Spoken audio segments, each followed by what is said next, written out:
Hey guys, what is going on? It's Hunter here, and welcome back to yet another video. In today's video, I'm going to be giving you guys kind of like a life update slash telling a life story, and it's not really like a mix of both. It's more me giving you an update that is also a life story. So this one takes place about 4 months ago.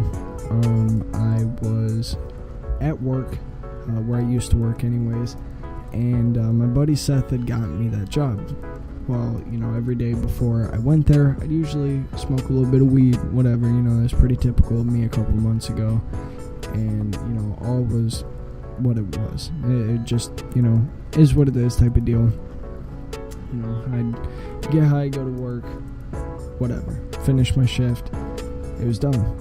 But, anyone who has ever smoked the devil's lettuce is fully aware of how you feel about 2 hours after. You get that really sluggish feeling, at least I always did, and that's no bueno if you have to be fast and efficient when you're working. So on like my 4th day, I think it was, of working there, we decided to stop at 7-Eleven and go, get something to drink, like an energy drink or something to perk us up. When I had first walked in, I was like, man, love iced coffee. And I was like, I think I'm just gonna get a nice coffee, that should do me good. And then I saw my buddy go and grab a 5-hour energy extra strength. And I never tried a 5-hour energy. I've tried Red Bulls, Monsters, all this. And before I let you know what happened, I do not recommend that anyone ever tries those. You guys stick to your Monsters and Red Bulls, but be safe with them, because the story, I don't want to make it sound like right now that I almost died, but that's what it felt like. So, I don't have any pre-existing heart conditions or anything. Also, I do want to preface that. But anyways, back to the story. When I saw him, go and reach for that 5-hour energy, I was like, okay, I see you. I guess I can try one. And, mind you, it was extra strength. So, probably really not a good thing for someone who has never tried them to just, jump into like that. But I was like, yeah, why not? Nothing too bad should come of this, right? So we go to work, everything is fine and dandy, nothing seems out of place, I feel fine, whatever. I feel like I have a little more energy than usual, so I'm like, oh hell yeah, the shift shouldn't be too shabby. At the time, we also had a new kid who just started working there as well, so, I didn't really have to train him, because I'm pretty sure the cooks already, showed him the ropes or whatever. But, him and I were working together, and 2 hours into the shift hit, my stomach starts being all screwed, I'm like, well, it feels like I pass a bowel movement, to say it lightly, and, go to the bathroom, nothing happens, so I'm like, okay, stomach flush, just be bothering me. Maybe it was the donut I got from 7-Eleven, who knows. No, definitely was not the case. I go back to the kitchen, and then I kind of feel nauseous, and then, stomach's acting up, so I'm like, okay, gotta go retry. So I leave again. It's probably in the total of like a half an hour at this point, after everything's said and done. But, I go back, start puking, don't really pass much of a bowel movement, but, it was what it was.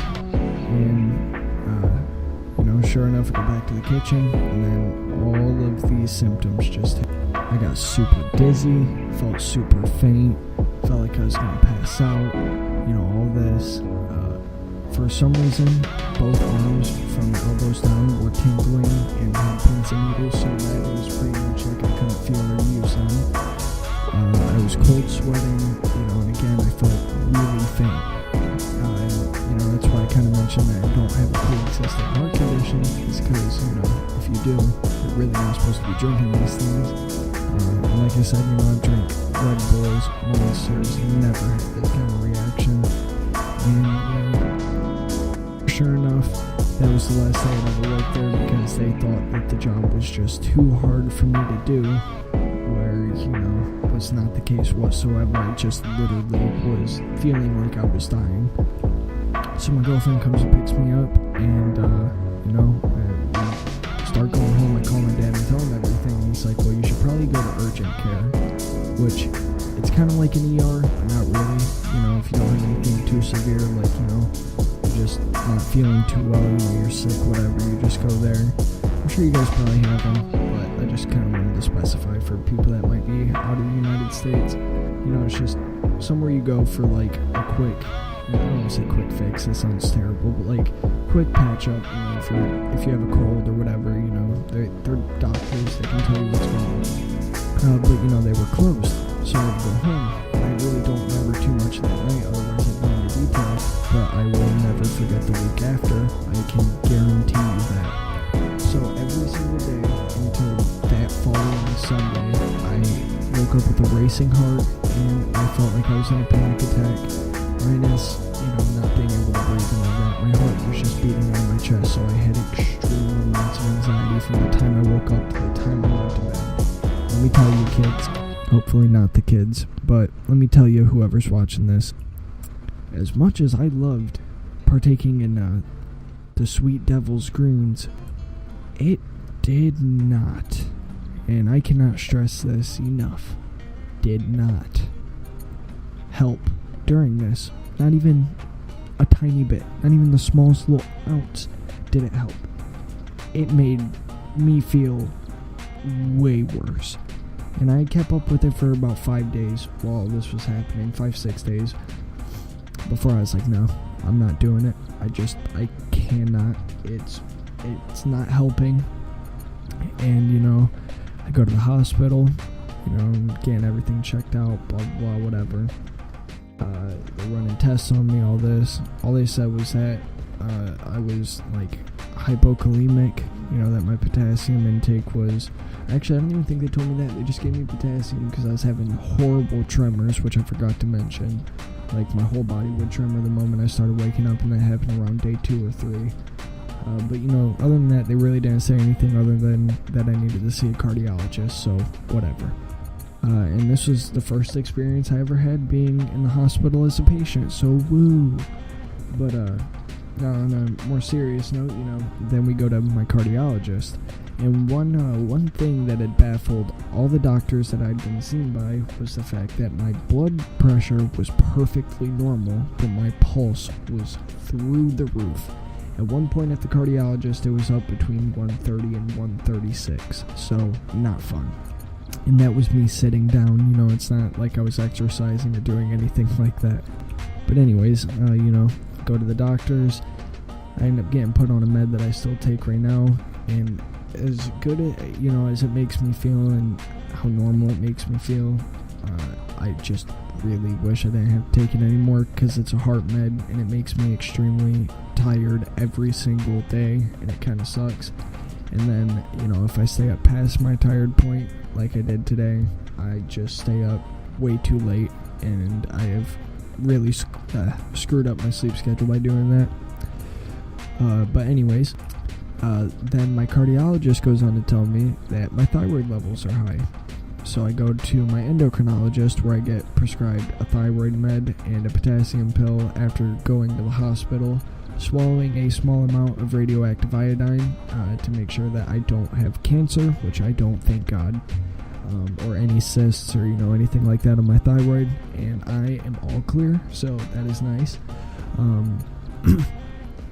But I go there, whatever, talks to me about hyperthyroidism and tells me that there's just a possible chance that I might have it, and I'm like, oh, okay. And sure enough, I do.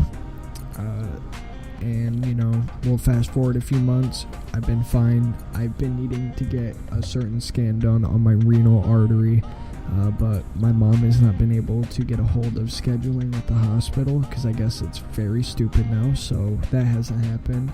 And I've also not had blood work done that gives him any kind of up-to-date results on how the thyroid medication treatment is going, or if anything's wrong with my liver due to the thyroid med. Which, by the way, once I'm off the beta blocker, a lot of people say that they can smoke on them. I've personally not tried it yet, so I've been 4 months completely sober. But even after, say weed messes with me the way that it did before I started getting treatment and all that, kind of sucks, because if it messes with me wrong and I don't feel right, I can't drink either because the thyroid med is really hard on your liver, so that's why I said hopefully nothing's wrong with my liver. But anyways, we'll jump to August. I believe it was August 7th, the day that I got my second job ever. And this one was not under the table, which I don't think I mentioned in this video, or in this audio recording. My first job was under the table, $9 an hour. I got paid at the end of every shift, cash in hand. It'd usually be like $63. Nothing too bad. And I'd go home with money. Well, all's well, whatever. Lose that job. I'm out of a job for about 2 months. Then I start working at Sonic, which I'm sure you guys have one at least in your state or pretty close to you. I've been there for almost 3 months. When I first started working there, I was getting a lot of hours. It's a minimum wage job, but it was money. And it still is money. But I was getting a decent amount of hours. Everything seemed to be fine. And then fast forward to about a month and a half ago, they started putting me down to 3 days, then 2 days, then 1 day. Now I'm actually starting to get more hours, but during that time I was getting very frustrated because I was getting almost no money for my checks, maybe $100 every 2 weeks, and that really sucks. So now I am actually starting to get more hours, and the reason that me being up right now at 3:13 in the morning makes no sense is because I should be working today. I have to call up there before my shift to figure out if they actually need me, because if not, then I have the day off. But if I do, then it's what it is. I go to work, pass the time there, make some moolah, and all will be well. But yeah guys, with all that being said, that's pretty much what has happened in the last few months, wrapped up in about 13 minutes. So I want to thank you all so much for watching. I hope you guys enjoyed the gameplay going on in the background. I will try and find some music so it's not just my voice, so you guys have something else to listen to. But with all that being said, thank you all so much for tuning into this video. I apologize for not uploading very frequently. I just really don't have any idea as to what I want to upload. But I do stream. I don't want to say quite often, but I do stream here and there. I'm going to start posting like little videos so that way you guys can see them. So if you guys want to, go ahead and click that bell icon. I'm not going to be like all these big YouTubers, like make sure you click the bell. But if you guys are new to the channel and this video intrigued you, make sure you guys come and check out the live stream over on Mixer.com. I will have a link in the description of this video to there. If you guys want to go and follow that, that'd be pretty cool. I try to stream a couple times a week. It's a super interactive version of Twitch pretty much, and the quality it can't be beat. But yeah guys, with all that being said, I appreciate you guys stopping by this video. Again, I apologize for not uploading very often, but I hope this life story will do some justice, and hopefully you guys do enjoy it. But again, with all that being said, thank you all so much for watching for the 3rd time now. And I will catch you all either in the live stream or in the next video, which don't hold your breath on because I don't know if there's going to be an upload for a while. But see you guys.